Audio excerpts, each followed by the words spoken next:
जय हिंद। मैं सुनील यादव। ये वीडियो आज फोकस होने वाला है यूपीएससी सिविल सर्विसेज एग्जाम्स को लेकर के।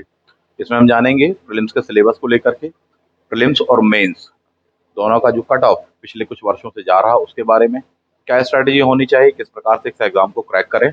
यह एग्जाम 25 मई 2025 को है आपका। किस प्रकार से पढ़ें, क्या तरीका होना चाहिए, किन किन बातों का ध्यान रखना चाहिए, क्या ऐसी चीजें हैं जो कि महत्वपूर्ण होने वाली एग्जाम को क्वालिफाई करने के लिए, इन सभी विषयों को लेकर के बात करेंगे।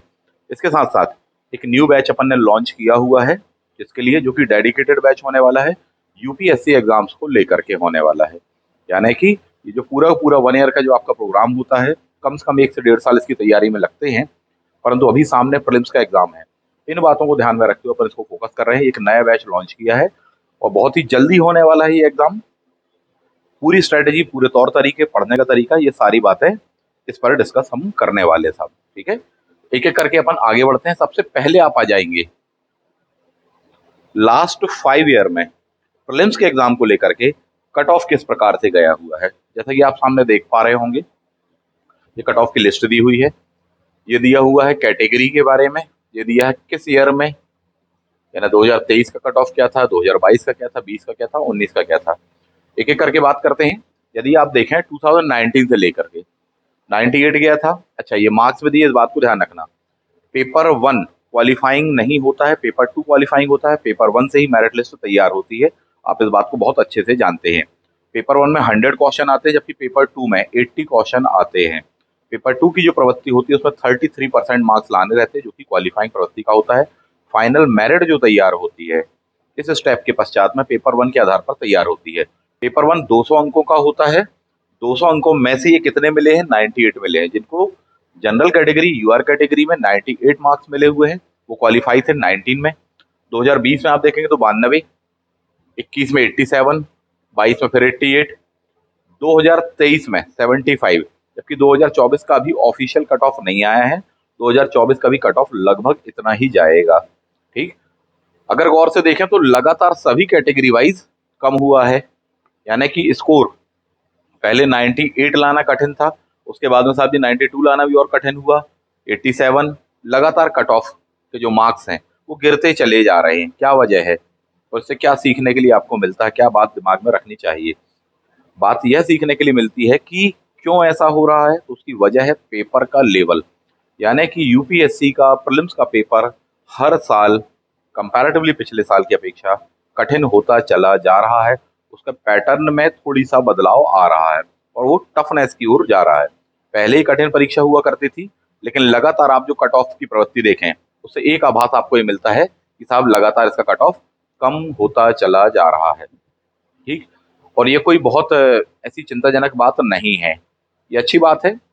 आपको इतने नंबर लेकर के आने हैं साहब जी। ठीक है, पेपर का लेवल लेकिन कठिन हो रहा है, इतने नंबर लाने के भी लाले पड़ रहे हैं। वास्तविक बात तो यह है। बाकी कैटेगरी में भी आप देखें, एससी कैटेगरी के बारे में यदि हम बात करें, 2023 59.25, यानी कि 60 अंक, यानी कि 60 मार्क्स चाहिए हैं। जिन्होंने 60 मार्क्स लेकर के आ गए आउट ऑफ 200, उनका इस कैटेगरी में क्वालिफाई हुआ है साहब। ये समझने वाली बात है। कितना परसेंट होता है साहब जी, मात्र 30% होता है। यदि आप देखें तो 30% होता है 200 का। ये इतने नंबर लाने के लाले पड़ रहे हैं, ऐसा क्यों हो रहा है, उसकी वजह क्या बताइए आपको, पेपर का लेवल। आने वाले इस सीरीज के वीडियोस में पेपर का लेवल, उसके जो क्वेश्चंस हैं उन पर भी हम बात करेंगे और किस प्रकार से उनको बनाना है इस पर भी बात करेंगे। यूपीएससी का एग्जाम्स को लेकर के दिमाग में ये होता है कि दुनिया की सबसे कठिन परीक्षा है या भारत की सबसे कठिन परीक्षा है, उसको निकालना बिल्कुल ऐसा होता है वैसा होता है। वास्तविक बात यह है कि ये सब चीजें भ्रम है, ये बिल्कुल ही भ्रम है। जितने भी विद्यार्थी इसको एग्जाम को क्वालिफाई करते हैं, आप उनसे बात करेंगे तो सीधा बताएंगे कि साहब जी कड़ी मेहनत, मेहनत के माध्यम से ही सारी बातें संभव की जा सकती हैं। और इसमें ध्यान देने वाली बात है, मेहनत 2 लोगों की लगती है, बल्कि 3 लोगों की लगती है अगर सही बात कही जाए तो। पहली मेहनत लगती है विद्यार्थी की, दूसरी मेहनत लगती है उसको बैकग्राउंड में सपोर्ट करने वाले उसके परिवार की, और तीसरी मेहनत लगती है टीचर की। यदि इनका एक सही मात्रा में मिश्रण मिल जाए तो डेफिनेटली इस एग्जाम को निकालना कोई कठिन बात नहीं है। बल्कि मैं तो कहता हूं कि एमपीपीएससी या व्यापम या इत्यादि के एग्जाम निकालने से आसान एग्जाम होता है ये वाला एग्जाम निकालना। और ऐसा मैं क्यों कह रहा हूं, आप आने वाली सीरीज की वीडियो में जान जाएंगे, उसके पैटर्न को डिकोड करेंगे। कहाँ से पेपर आता है, किस टाइप से आता है, किस प्रकार से पढ़ना चाहिए, ये सबसे महत्वपूर्ण बातें होती हैं। वरना पढ़ने के लिए पूरा ब्रह्मांड खाली है आपके लिए, पढ़ते रहिए साहब जी।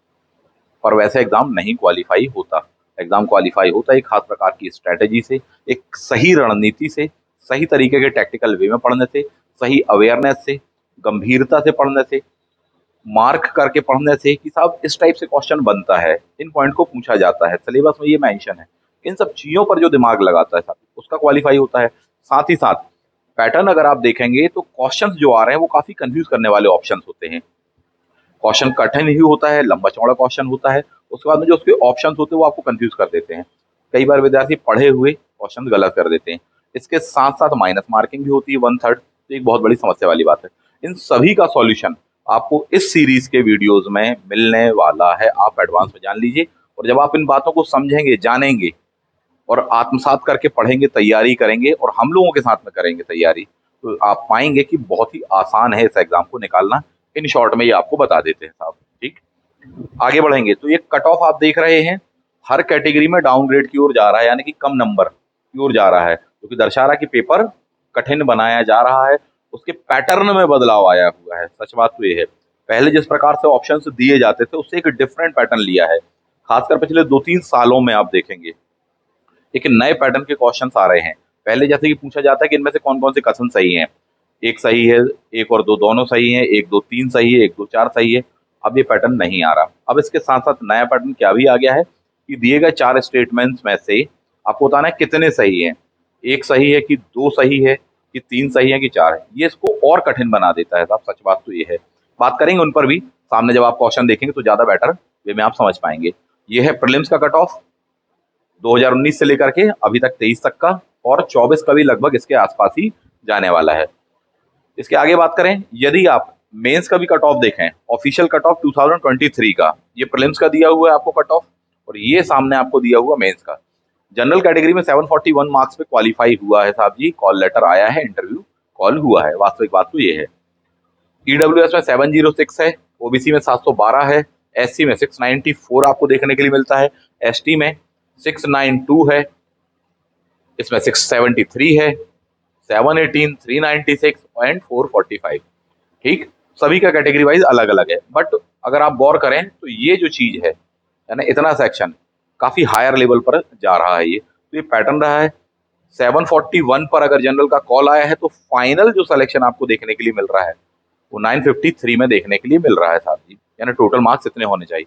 क्या कितने में से होने चाहिए वो बता देते हैं, अभी अपन उस पर भी बात करेंगे। ये प्रीलिम्स का आप सामने सिलेबस देख पा रहे हैं, टोटल ऐसे 7 सेक्शंस आपको दिए हुए हैं। वास्तविक बात तो ये है कि इतना लंबा सिलेबस भी देने की जरूरत नहीं थी प्रीलिम्स में, क्योंकि ये अपने आप में एक प्रकार का छलावा होता है। जो सिलेबस होता है उसका वो प्री कम मेंस का ही होता है, तैयारी भी जो होती है वो प्री कम मेंस की होती है। जो इन अप्रोच को ध्यान में रख करके तैयारी करते हैं वो आराम से एग्जाम को क्वालिफाई करते हैं।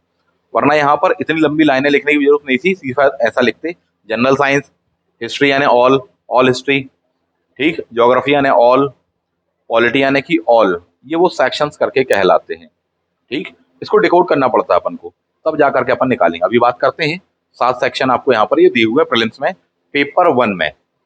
किसमें?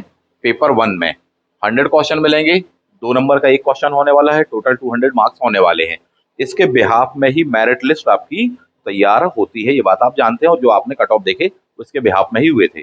समय आपको 2 घंटे मिलता है, और 2 घंटे का समय कम पड़ता है। बिल्कुल ऐसा लगता है साहब जी कि लास्ट मोमेंट तक व्यक्ति सॉल्व ही करते रह जाता है सर, ऐसी स्थिति आती है। कई बार तो विद्यार्थियों को क्वेश्चन छूट जाते हैं, क्यों ना छूटें, क्योंकि पेपर का लेवल वैसा होता है।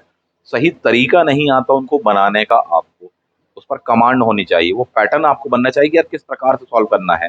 अगर आप वो सीखेंगे और वो क्लास में हम बताएंगे आपको, यदि वो सीख जाएंगे आप ना, तो 2 घंटे के 15 मिनट पहले आप सॉल्व करके बैठे होगे साहब जी, आराम से आप सॉल्व कर चुके होगे और फिलअप करके आराम से बैठे होगे आप वहां पर। इतना हेडेक नहीं होने वाला है। तो सच बात तो है कि प्रीलिम्स तो केवल प्रीलिम्स ही है, ठीक है।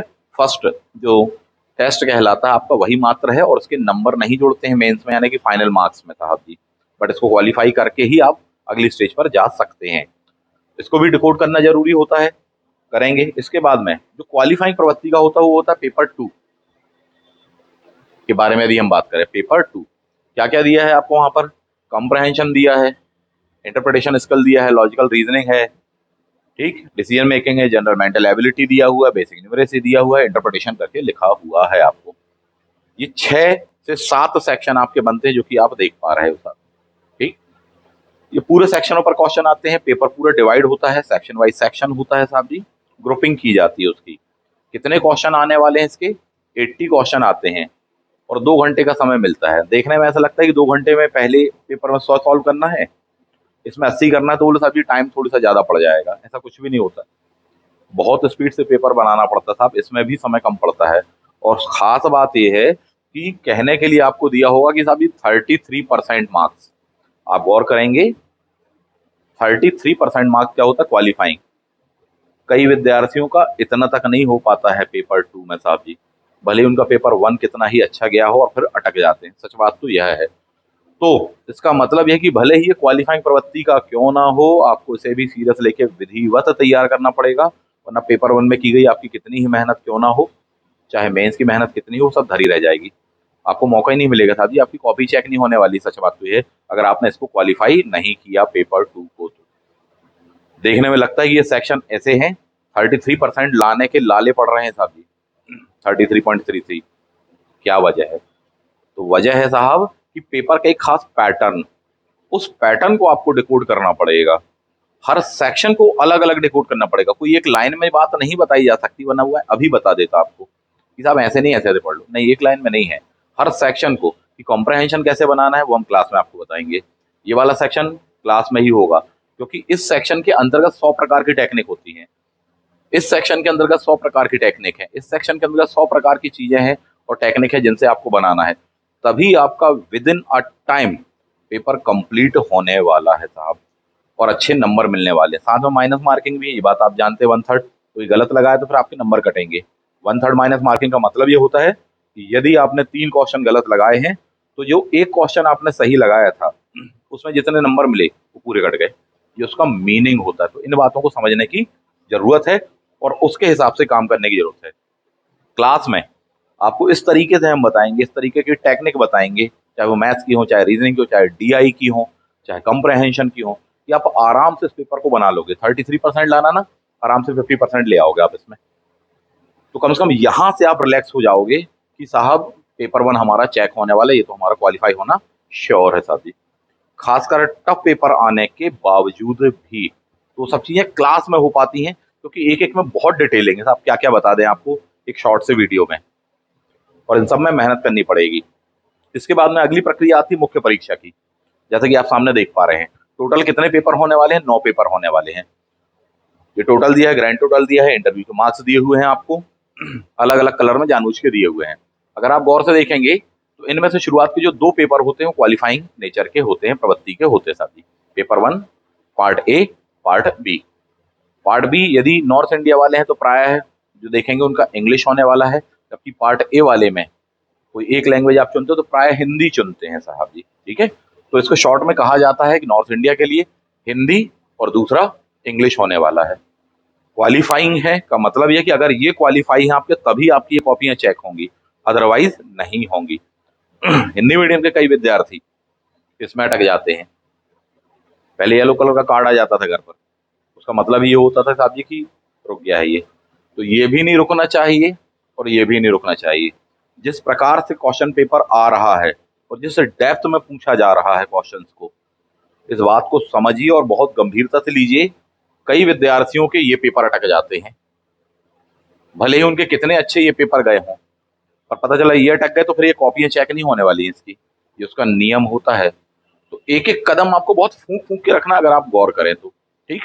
इसके बाद में जिनके मार्क्स जुड़ते हैं फाइनल मेरिट तैयार होने में, सबसे पहला पेपर अपन उसको कह देंगे ऐसे, निबंध का पेपर होने वाला है, 250 मार्क्स दिया है। फिर आपके जीएस के 4 पेपर दिए होंगे, ये दिया हुआ है आपको, ये इस प्रकार से होंगे। और फिर उसके बाद में 2 पेपर आपको देखने के लिए मिलेंगे, ये वाले होने वाले, जो कि आपके ऑप्शनल सब्जेक्ट के होंगे। अपने यहाँ पर ऑप्शनल सब्जेक्ट हिस्ट्री अवेलेबल है, इतिहास विषय अवेलेबल है, और इतिहास विषय पर पिछले साल भी और उसके पिछले साल भी काफी विद्यार्थियों ने काफी अच्छे नंबर लेकर के आए, क्वालिफाई किया साहब जी, तो ये देखने के लिए मिल रहा है। बहुत ही डेडिकेटेड होकर आपको पढ़ना पड़ता है ऑप्शनल सब्जेक्ट को, केवल जनरलाइज वे में काम नहीं चलता है। तो सच बात तो है कि सारे इस विषयों को विधिवत एक बैलेंस अप्रोच पर आपको तैयार करना पड़ता है, जब जाके आपका कॉल लेटर आता है इंटरव्यू का। उसके बाद में आपका इंटरव्यू होने वाला है। अगर मेंस क्वालिफाई हो गए हैं, मेंस के आपने मार्क्स देखे लास्ट 2023 में 741 देखा है आपने, क्लियर है। 1750 नंबर में से 741 आपने देखा। जिनका उतना स्कोर था उनका कॉल लेटर आया। उसके बाद में इंटरव्यू होगा, पर्सनैलिटी टेस्ट जिसको कहा जा रहा है, 275 मार्क्स का होता है। ठीक, पूरी पूरी प्रक्रिया मैं यहाँ पर इसलिए बता रहा हूँ ताकि एक बार पूरा गो थ्रू हो जाओ, क्योंकि आपका लाइफ का जो लक्ष्य है वो सिविल सर्विसेज एग्जाम को पूरी तरह से क्वालिफाई करना है। ऐसा नहीं केवल प्री बस क्वालिफाई करना है, केवल मेंस बस क्वालिफाई करना है और 4 लोगों को बताना है। ओवरऑल सिलेक्शन आपको लेना है, इसलिए पूरी ये प्रक्रिया दिमाग में होनी बहुत आवश्यक होती है साहब जी, बहुत जरूरी होता है, इसलिए बता रहा हूँ मैं आपको। पर्सनैलिटी टेस्ट वहां भी अच्छा परफॉर्मेंस देना है, और फिर टोटल ग्रैंड टोटल में से जिन जिन के मार्क्स ज्यादा होंगे उनका सिलेक्शन किया जाता था। तो ये प्रक्रिया आपको देखने के लिए मिलती है। तो एक बेसिक परिचय आपका हो गया यहाँ पर इससे। अब इसके बाद में अपन देखें 2025 में प्रीलिम्स का जो एग्जाम है, वो डेट ये दी है 25 मई की डेट है आपकी। लगभग 2.5 से 3 महीने आपके पास में बचे कहला रहे हैं। मार्च हो गया, अप्रैल हो गया और मई, ठीक है। और रिवीजन के लिए भी टाइम चाहिए आपको, तो समय कम है। 25 तारीख को प्रीलिम्स का एग्जाम है, वो निकलेगा तो उसके बाद में अपन मेंस देने वाले हैं। तो ये प्रवृत्ति है। प्रीलिम्स के एग्जाम को लेकर के अपन ने देखा कि पेपर 1 बताया आपको, पेपर 2 बताया था जी। लगातार कठिन आ रहा है, कठिन परीक्षा है। तो क्या वाकई में परीक्षा पास करना कठिन है? डेफिनेटली कठिन तो है साहब जी, लेकिन क्या इतने कम समय में इसे पास किया जा सकता है, ये क्वेश्चन दिमाग में उठता है। ठीक, और यदि किया जा सकता है तो कैसे साहब जी, ठीक है, तो उस पर बात कर लेते हैं। उसके लिए बिल्कुल सिंपल सा सॉल्यूशन है, जुड़ जाइए साहब जी इस बैच में। ऑनलाइन और ऑफलाइन दोनों ही मोड पे अवेलेबल है। दोपहर का टाइम आपको दिया या इवनिंग का टाइम आपको दिया हुआ है क्लास का, उसमें आप अटेंड कर सकते हैं। इतना अच्छा बैच आपको ये मिलेगा, उसमें आप समय दीजिए। जिस प्रकार से तरीका बताया जा रहा है, जो कंटेंट बताया जा रहा है, जो क्लास में पढ़ाया जा रहा है, उस तरह से पढ़िए, मार्क करके पढ़िए उस चीज को, उन टेक्निक्स को सीखिए, आप एग्जाम निकाल लेंगे साहब जी। तो ये हमारे तरफ से शेड्यूल दिया गया है। ऑनलाइन एंड ऑफलाइन बोथ है। हाइब्रिड क्लास होती है अपनी। इसका मतलब यह है कि जिस समय ऑफलाइन क्लास चल रही है उसी समय ऑनलाइन क्लास भी चल रही होती है। जिस प्रकार से आप ऑफलाइन क्लास में सामने बैठे हुए हैं, क्वेश्चन पूछ सकते हैं, कोई डाउट है आपको वो पूछ सकते हैं, उसी प्रकार से सेम पैटर्न पर रियल टाइम में लाइव क्लास के दौरान में आपको यदि कोई डाउट आता है तो आप लाइव क्लास में पूछ सकते हैं अपना स्पीकर ऑन करके। चैट वैट करने की जरूरत नहीं है। ऐसा नहीं है कि बोले कल पूछना परसों पूछना, ऐसा कुछ भी नहीं है। सीधे जैसे आप अभी बात कर रहे हैं ना, कॉल पे बात करते हो वीडियो कॉल पर, बिल्कुल वैसे वीडियो कॉल पर आप अपना कैमरा और माइक ऑन करके कोई भी क्वारी है आपकी, कोई डाउट है आपका, कोई प्रश्न है आपका, वो आप उसको पूछ सकते हैं। तो ये सबसे बेस्ट ऑप्शन मिलता है आपको यहाँ पर हाइब्रिड क्लास का। ऑफलाइन में भी है और सेम रियल टाइम पर आपके ऑनलाइन में भी होता है साहब। ये बहुत ही अच्छी चीज है जो कि आपको यहाँ पर अवेलेबल है। इसमें अपन पूरा सिनेरियो पढ़ने वाले हैं। पहले टारगेट करने वाले हैं आपके 25 मई को, उसके बाद में टारगेट करने वाले हैं उसके बाद के आपके मेंस के एग्जाम को। साथ ही साथ ऑप्शनल सब्जेक्ट भी लेकर के चलना पड़ेगा, जैसा कि मैंने आपको बताया। हिस्ट्री ऑप्शनल बहुत ही अच्छे वे में आपको यहाँ पर पढ़ने के लिए मिल जाएगा साहब। तो बिना देर कर इसको ज्वाइन करें, बैच स्टार्ट हो रहा है साहब जी, इसीलिए ये वीडियो आपको दिया गया है। नेक्स्ट, अब ये परीक्षा इतनी कठिन है, ऐसा बताया जाता है, ऐसा दिमाग में होता है, तो क्या वाकई में इसको पास करना कठिन है? यस, कठिन तो है, पर असंभव नहीं है, इस बात को आप समझ लीजिए। ठीक, इतने कम समय में, हाँ डेफिनेटली इतने कम समय में आप निकाल सकते हैं। और सीरियस होकर विद्यार्थी इतने कम समय ही पढ़ते हैं, और जो समय निकल गया वो तो निकल ही गया ना। आपको पहले संपर्क कर लेना चाहिए था, पहले से हमारे साथ में जुड़ जाना चाहिए था जी, पहले से तैयारी शुरू कर देनी चाहिए थी। कईयों ने कर भी दी होगी, बहुत अच्छी बात है। पर जो अब आपके पास में समय है उसको हम सही तरीके से यूटिलाइज करेंगे, ये अपना टारगेट है। और इस प्रकार से करेंगे कि आपका एग्जाम क्वालिफाई हो। कैसे होगा? हर चीज संभव है, कुछ भी असंभव नहीं है, नथिंग इज इम्पॉसिबल। कैसे संभव है हर चीज? मेहनत से हर अच्छा काम दुनिया का संभव होता है साहब जी। मेहनत करेंगे अपन तो निकलेगा। अपन ने यानी कि बिगिनिंग में ही जो बताया कि 3 लोगों की मेहनत लगती है, परिवार, स्टूडेंट और टीचर। अभी स्टूडेंट और टीचर पर हम बात करें, यदि 2 लोगों की, यदि आप हम लोगों के साथ में जुड़ करके पढ़ेंगे, जैसा बताया जा रहा है, पढ़ने का तरीका बताया जा रहा है, डेफिनेटली आप उससे बहुत लाभ उठाएंगे, बहुत अच्छे से पेपर आप बना लेंगे। मैं बहुत ही शॉर्ट में आपको ये कह सकता हूँ। किस प्रकार के सोर्सेज से पढ़ना है, कौन सी स्टैंडर्ड की बुक्स पढ़ना, वो सारी चीज़ें बताएंगे। बात निकली है तो एक बात सुन ही लीजिए। बहुत सारे विद्यार्थी नोट्स के चक्कर में रहते हैं, बोले सर हमने फलाने का प्लान लिया हुआ है, 80,000 का, 90,000 का, 1 लाख का, 1.5 लाख का। जरूरत नहीं है ना तो इतने की आपको, काफी नॉमिनल प्राइस पर आपको हमारा ये मिल जाएगा, पहली बात। दूसरी बात, वहां से आपको जो कंटेंट मिलता है, नोट्स मिल जाता है साहब जी। यूपीएससी के एग्जाम के बारे में आप एक बहुत अच्छे से जान लीजिए कि वहां पर बिल्कुल खालिस सोना चलता, प्योर गोल्ड चलता है साहब। आपके काम में आएंगी स्टैंडर्ड की बुक्स, सबसे पहली बात। दूसरा आपको काम में आने वाला है आपका हैंड रिटन नोट्स। ये सबसे ज्यादा काम आएगा, जो खासकर आप बनाएंगे और हम बनवाते हैं। इतने कम समय में कैसे बनेगा बताएंगे, वो अभी विषय नहीं है, वो बन जाएगा। इधर उधर का नोट्स वगैरह नहीं पढ़ना चाहिए आपको, सबसे पहला काम। भले ही कितने ही नामी गिरामी कोई कैसा ही कुछ ना हो, आपको स्टैंडर्ड की चीजें पढ़नी चाहिए, स्टैंडर्ड की बुक्स पढ़नी चाहिए, रेफरेंस बुक पढ़नी चाहिए। विद्यार्थियों का क्वेश्चन होता है, बोले सर इतनी मोटी बुक है, तो आप फिर मेहनत से भाग रहे हो। इससे आप भाग के काम नहीं कर सकते, मेहनत आपको करनी पड़ेगी। इसमें स्टैंडर्ड की बुक्स में, कि जैसा कि आपसे कहा गया कि पॉलिटी के लिए एम लक्ष्मीकांत, इकोनॉमी के लिए या तो रत्न सुंदरम ले लीजिए, रमेश सिंह ले लीजिए, लालन लाल ले लीजिए, ऐसे बहुत सारे ऑप्शन हो सकते हैं। लंबी चौड़ी लिस्टों के आपके वीडियोस मिल जाएंगे। स्टैंडर्ड की बुक्स रखेंगे आप, एक सब्जेक्ट के लिए एक रखेंगे, बाकी आपका खुद का शॉर्ट नोट्स रहेगा, बल्कि कहना चाहिए माइक्रो नोट्स रहेगा। वही आपको जीत दिलाएगा, एग्जाम पास कराएगा। Point one. Point number two, विद्यार्थियों के दिमाग में होता है, बोले सर इतनी मोटी बुक को कैसे पढ़ेंगे। टेक्निक होती है साहब जी। उतनी मोटी बुक को निचोड़ करके, पचा करके पढ़ना और दिमाग में समाहित कर लेना, ताकि आपको एग्जामिनेशन हॉल में याद आ जाए। उसका एक टेक्निक होता है, तरीका होता है। सेलेक्ट होने वाले विद्यार्थी उसी तरीके से पढ़ते हैं। आप इन शॉर्ट जान लीजिए, वो सारे तौर तरीके ही तो मैं कह रहा हूँ क्लास में बताएंगे, समझाएंगे, सिखाएंगे साथ ही। वो सब चीजें आपको क्लास में मिलेंगी। ठीक है। इतना कम टाइम है, एक बहुत ही चैलेंजिंग होगा, लगेगा कि असंभव है साहब इतने कम टाइम में करना। हम कह रहे हैं कर लेंगे अपन। पूरा सिलेबस से गो थ्रू नहीं हो पाएंगे तो मैक्सिमम से अपन गो थ्रू हो जाएंगे, वो काफी अच्छे से तैयार कर लेंगे साथी। बशर्ते दोनों को मेहनत करनी पड़ेगी।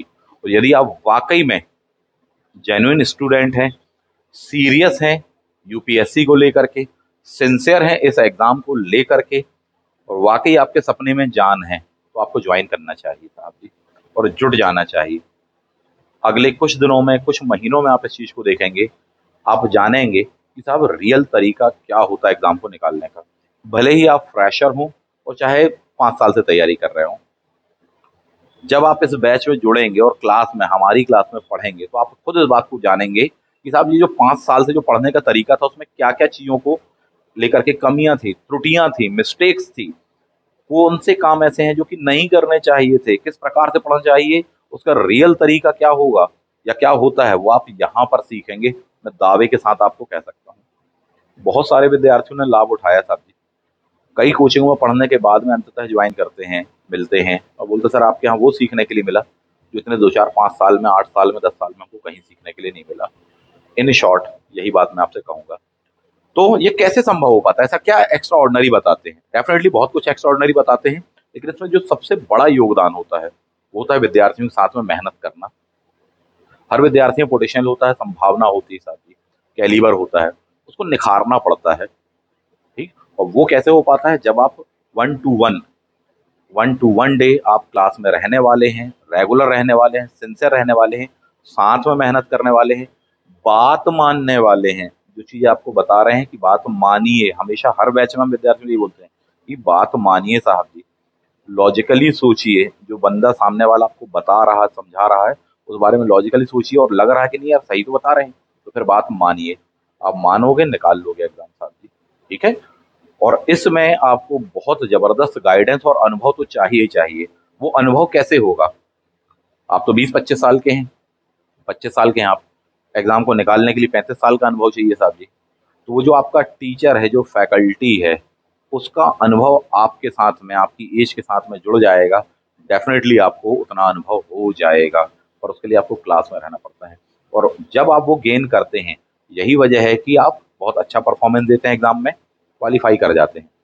क्या वजह है कि बहुत सारे ऐसे विद्यार्थी जिनका फैमिली बैकग्राउंड स्ट्रांग होता है, एजुकेशनल बैकग्राउंड स्ट्रांग होता है, परिवार में 2-4 आईएएस होते हैं, वो आराम से एग्जाम को निकाल लेते साहब जी। बोले इसके पहले दीदी आईएएस हुई थी, अब छोटी वाली दीदी भी आईएएस हो गई। क्यों होता है ऐसा? क्यों? क्योंकि उनको एक्सपीरियंस मिलता है परिवार का। तो खुद की उम्र कितनी है बोले साहब जी? 24 साल। दीदी का भी, भैया का भी एक्सपीरियंस अपन को मिल गया जो कि आईएएस हैं या उस फील्ड में माहिर रहे हैं साहब जी। उनका भी 20 साल का, 25 साल का अनुभव मिल गया, तो हो गया कितना अनुभव आपका? 45 साल, 50 साल का अनुभव हो गया साहब जी। समझ में आ रही बात?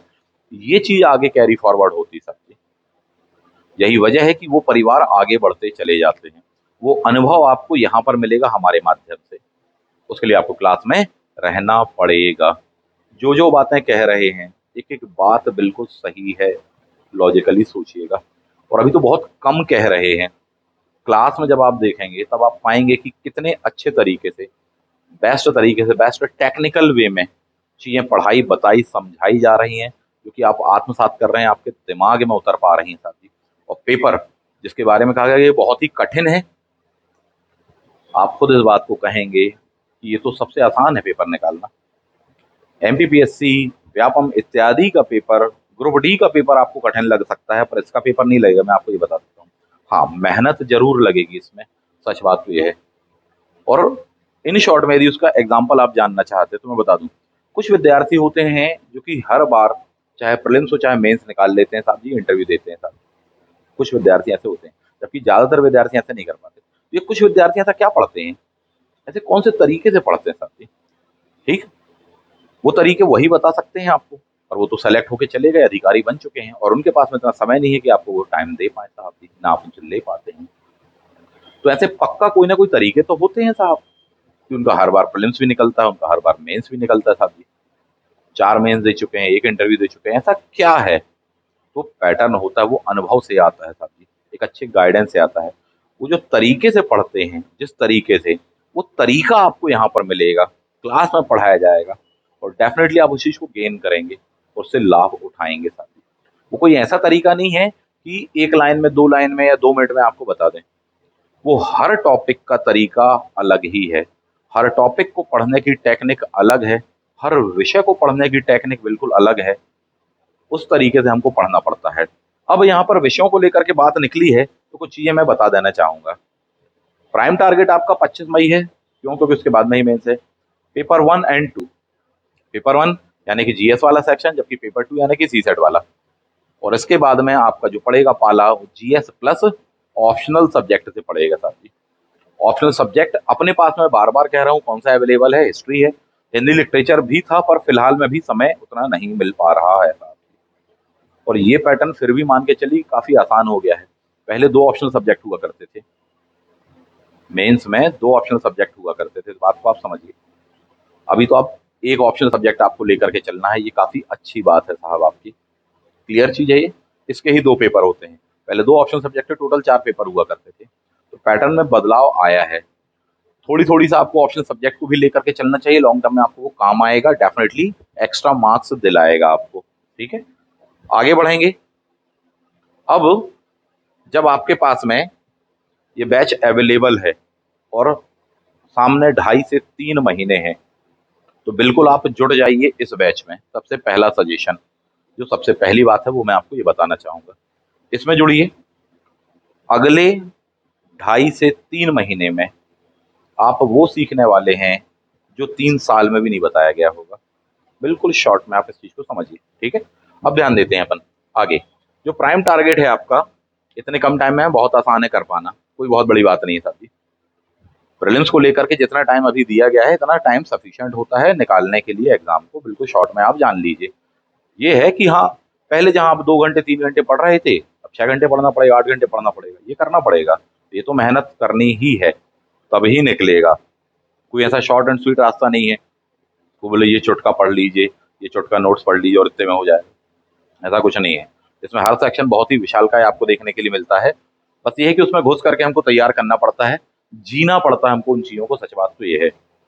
एक-एक करके यदि हम बात करें, इसमें जो सबसे टफ सेक्शन विद्यार्थियों के लिए पड़ता है, वैसे तो सभी पर अच्छे खासे स्तर के क्वेश्चन पूछे जाते हैं साहब जी।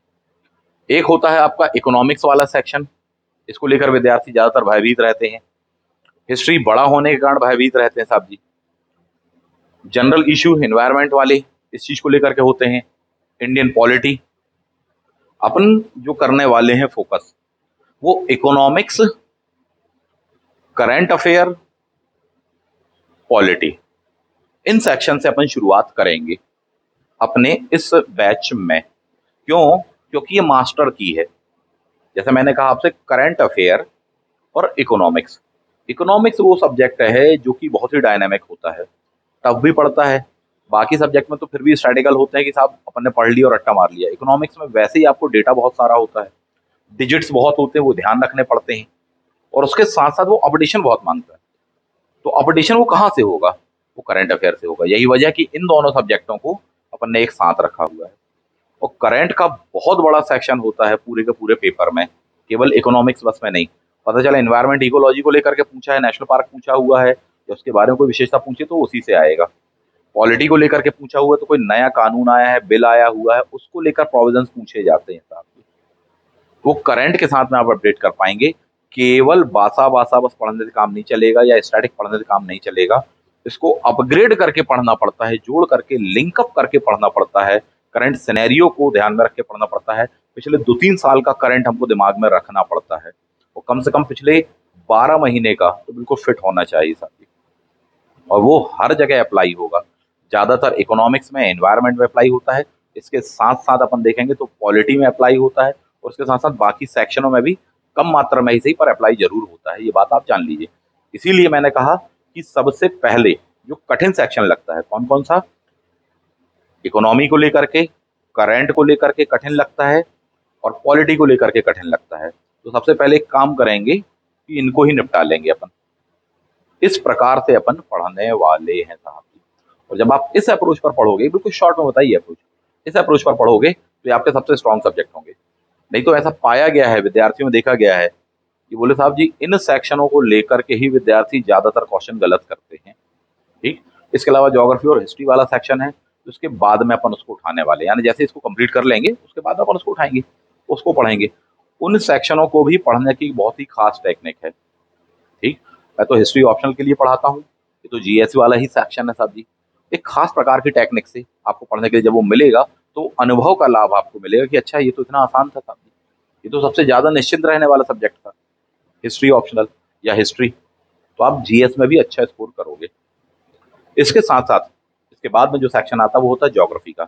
इंडिया हो चाहे वर्ल्ड हो, पूरे एटलस के साथ में, कुछ स्टैंडर्ड की बुक्स के साथ में हमको बहुत अच्छे से इसको फोकस करके पढ़ना पड़ता है, और एक खास प्रकार की टेक्निक से पढ़ना पड़ता है कि मैपिंग के साथ साथ उसके वेरियस एस्पेक्ट को देखना, और उसके साथ साथ ये भी वही डिफाइन कर लेना पढ़ने के दौरान में, क्योंकि हम क्लास में कराते हैं यार देखो इसमें से क्वेश्चन क्या बनेगा। कि जैसे आपने लाल सागर को ही देख रहे, तो 2024 का क्वेश्चन पेपर देखेंगे तो लाल सागर पर कोटेशन पूछे गए हैं आपसे।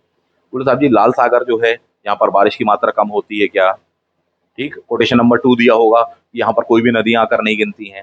फिर आपको ऑप्शन दिए होंगे कि बताइए इनमें से कौन कौन से सही है, गलत है, इत्यादि करके। तो ये चीजें जब आपको पढ़ाएंगे, मैपिंग कराएंगे क्लास में ज्योग्राफी को लेकर के या उसके टॉपिक को लेकर के पढ़ाएंगे, तो एक एक बात वहां पर बताई जाएगी, यार देखो इसको बहुत अच्छे से मैप में यहीं पर लोकेट अपन ने कर लिया, इससे संबंधित बेसिक जो प्रॉपर्टी है वो अपन ने देख ली, पूरा चारों तरफ का सेक्शन अपन ने स्टडी कर लिया, 360 डिग्री एंगल पर अपन उसको पढ़ेंगे, बनाएंगे, तो डेफिनेटली आप बना लोगे पेपर को।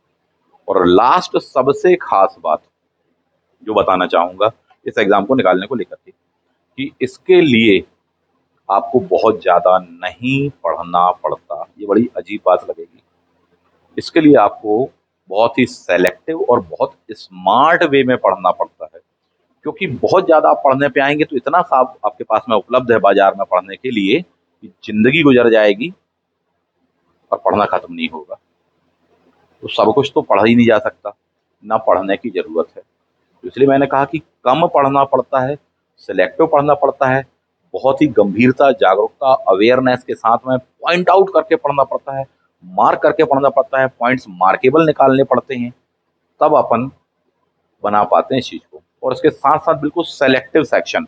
अब वो सेलेक्टिव सेक्शन क्या है जो कि पढ़ना पड़ता है, वो हम बताएंगे आपको क्लास में। क्योंकि हर टॉपिक में से सब कुछ नहीं आ जाता, हर विषय में से सब कुछ क्वेश्चन नहीं आ जाते, क्वेश्चन 100 ही आने हैं पेपर वन में। तो उस टॉपिक में से ऐसे कौन कौन से कोर सेक्शंस हैं जो कि आते हैं, वो हम अपने अनुभव से आपको बताएंगे। उनमें से कौन कौन सी बातों को ध्यान रखना है, बिल्कुल भूलना नहीं है, वो क्लास में हम आपको बताएंगे। प्रीवियस ईयर के क्वेश्चंस को आपको सॉल्व करवाएंगे, तो साथ ही साथ बताएंगे कि देखिए इसको ऐसे करके लिंक करके पढ़ना, और जब पेपर में आए तो ऐसे लिंक करके बनाना, क्योंकि इसमें ना केवल सामान्य ज्ञान होता है या सामान्य अध्ययन होता है, सच बात तो ये है, उसके साथ साथ करंट के सेक्शन को भी जोड़ा जाता है, और एक तीसरी चीज भी जुड़ी होती है, वो चीज होती है टिक्स, पहेलियां, पजल्स, कि जानबूझ के ह्यूमन बिहेवियर के कारण कौन सा कोटेशन गलत होगा, ऐसा पुट अप करके दे दिया जाता है।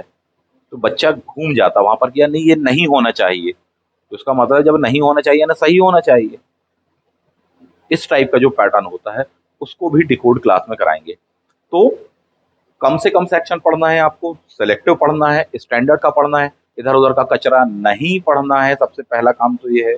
और जिस तरीके से हम आपको बता रहे हैं आपको वैसे पढ़ना है, डेफिनेटली आप निकाल लोगे, और नहीं तो फिर आप नोट से इकट्ठे करते रह जाओगे, बुकलेट्स ही इकट्ठी करते रह जाओगे, साहब जी बोले इनका भी आया है, इनका भी आया है, पीटी को लेकर के इनका आ गया है, फलाने को लेकर के इनका आ गया है।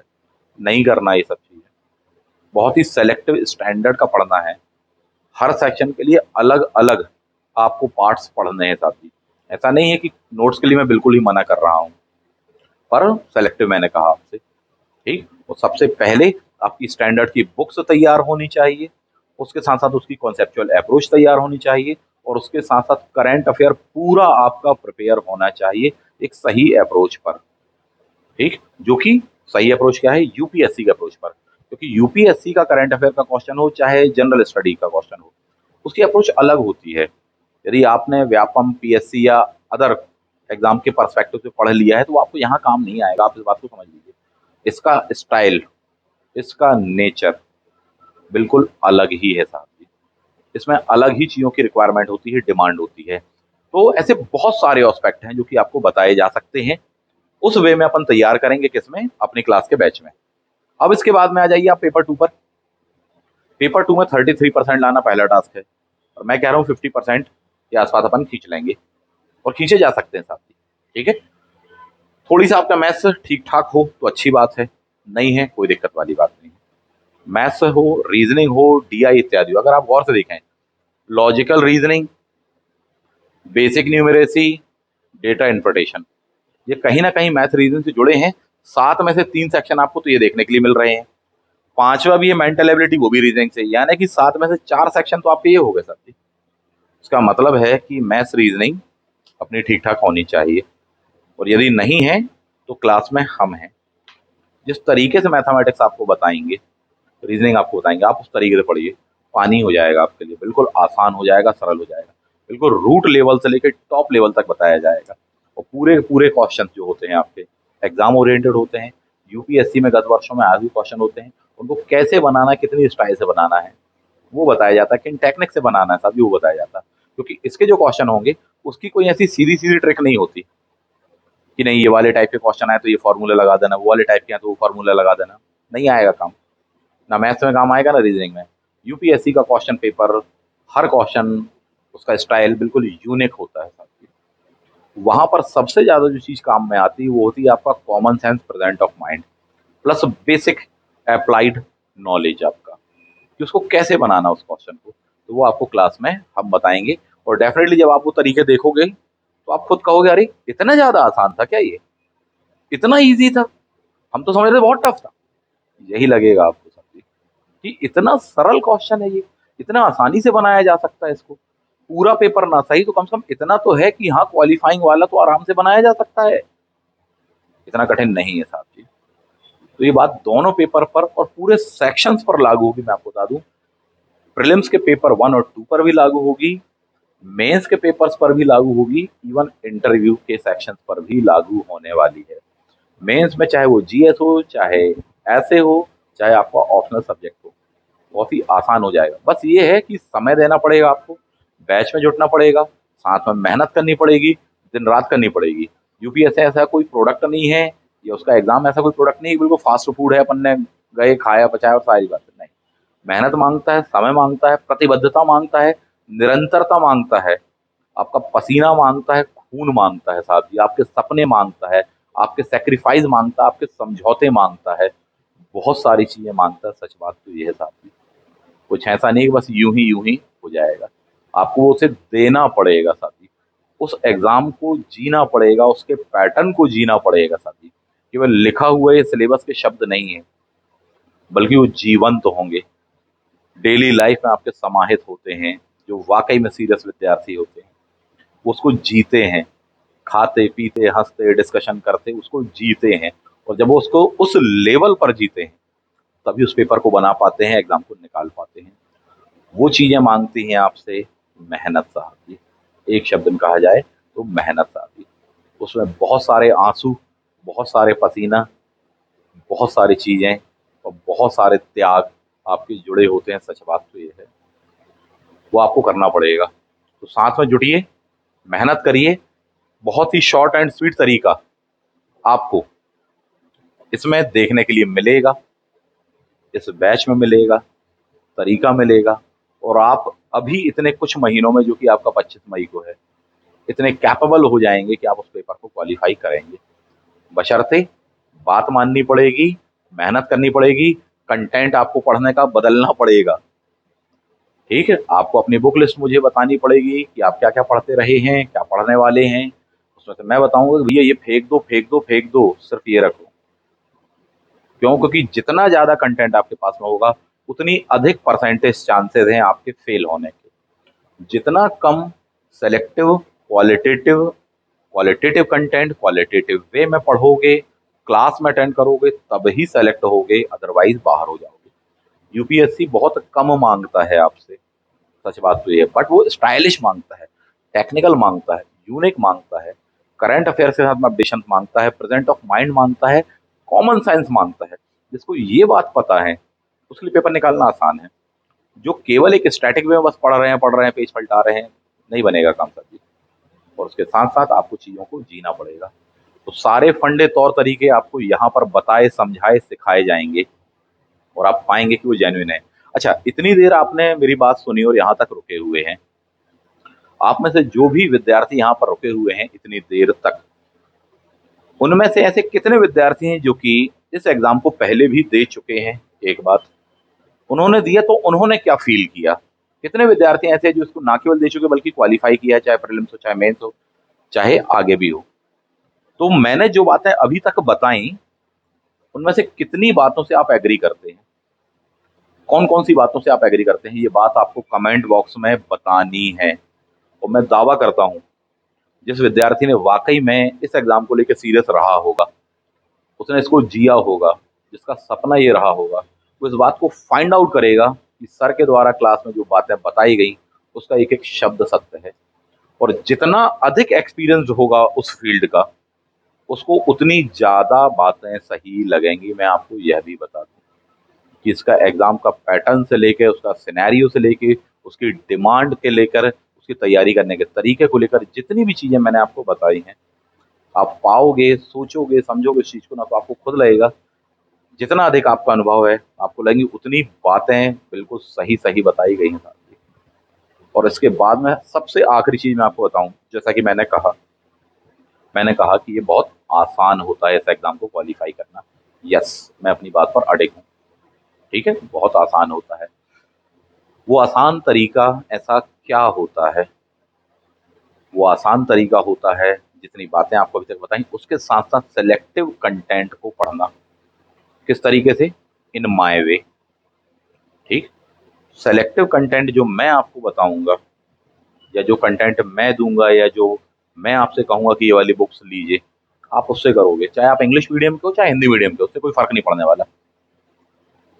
बहुत ही कम कंटेंट रहेगा आपके पास में, और उतने कम कंटेंट को आप पढ़ के रिवाइज करके आप पेपर निकाल लोगे। और इसीलिए मैंने कहा कि आसान है। क्यों? क्योंकि पढ़ना कितना है? कम, शॉर्ट एंड स्वीट। और उसके साथ साथ पढ़ना कैसे है? बहुत ही stylish, technical, short and sweet way में। क्योंकि गलत तरीके से पढ़ोगे ना, 2 4 5 साल में नहीं निकलेगा एग्जाम। प्री निकालने व्यक्ति तरस जाता है, पूरे अटेम्प्ट खत्म हो जाते हैं साथी लोगों के, प्री के लिए तरस जाता है। ठीक, वो तरीका जो है वो मैं आपको बताना चाहता हूँ। बशर्ते आपको क्लास में जुड़ना पड़ेगा, साथ में मेहनत करनी पड़ेगी।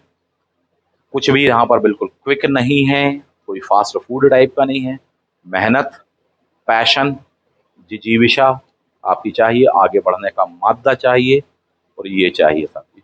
जब ये लगाओगे, ठीक है, डेफिनेटली आप सिलेक्शन उठाने वाले हैं। क्लियर है? तो जरूर बताइएगा जो बातें मैंने आपसे कही उसमें से क्या क्या चीजें आपको सही लगी, अच्छी लगी, सेलेक्टिव लगी, एग्जाम ओरिएंटेड लगी। आप अपना अनुभव जरूर शेयर करिएगा और उस बैच में बिना देर करे जुड़ जाइए, क्योंकि डेट आप देख रहे हैं, समय आपके पास में कम है 25 मई को लेकर के। तो ये डेट आप देख पा रहे होंगे, 3 मार्च की डेट दी गई है आपको। क्लियर है? मिलते हैं आप लोगों से बहुत ही जल्दी नेक्स्ट वीडियो में। Thank you. जय हिंद।